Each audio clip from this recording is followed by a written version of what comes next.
Khairpur Nathan Shah जा ॿोॾ मुतासिरीन कराची खां Khairpur Nathan Shah पंहिंजे अवाणनि ॻोठनि ॾांहुं ईंदे बाहि में सड़ी जेके फ़ौत थियण वारो अफ़सोसनाक वाक़ियो पेश आयो आहे।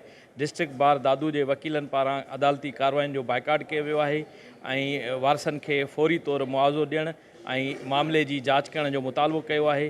इन हवाले सां वकीलनि सां ॻाल्हाईंदासीं त संदन छा मुतालबो आहे। इंतिहाई अफ़सोसनाक वाक़ियो आहे। कीअं इन बस खे बाहि लॻी आहे इन जी त तहक़ीक़ात थियणु खपे, पर असां ही बार सॼी हिन तालके खैरपुर नाथन शाह जा ऐं दादू जा माण्हू इहो मुतालबो था कयूं त हिननि खे जीअं को शहीद जी मुआवज़ो थींदो आहे उहो मुआवज़ो ॾिनो वञे। हीउ जेको वाक़ियो आहे इहो इंतिहाई यानी दर्दनाक वाक़ियो आहे। मां त चवंदुमि त इन में बार बि एक्टिव रोल अदा करे, बार पिटीशन फाइल करे त एशिया जी वॾे में वॾी एयरबेस खुली आहे उते ऐं उन खां पोइ FW रोड जेको एॾा वॾा असां खां महांगा महांगा वठनि बि था, किराया वठनि था।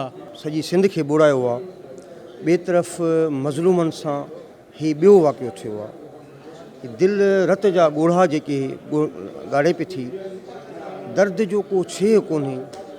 जिन माण्हुनि जा लाशा ईअं विया आहिनि, जिन माण्हुनि खे हिकिड़े ई घर जा हिकिड़े ई फैमिली जा एॾा फ़र्द विया आहिनि, एॾो ॾुखोईंदड़ वाक़ियो आहे। गाॾियुनि खे महफ़ूज़ करण जे लाइ, माण्हुनि खे महफ़ूज़ रखण जे लाइ लाज़िम आहे त गाॾियुनि में जेको आहे गैस बाहि विसाइण वारा सिलेंडर लॻाए वञनि ऐं हर 3 किलोमीटर ते फायर ब्रिगेड गाॾियूं रखियूं वञनि। कैमरामैन अलावश खुश्क सां गॾु निज़ाम शेख, KTN न्यूज़ दादू।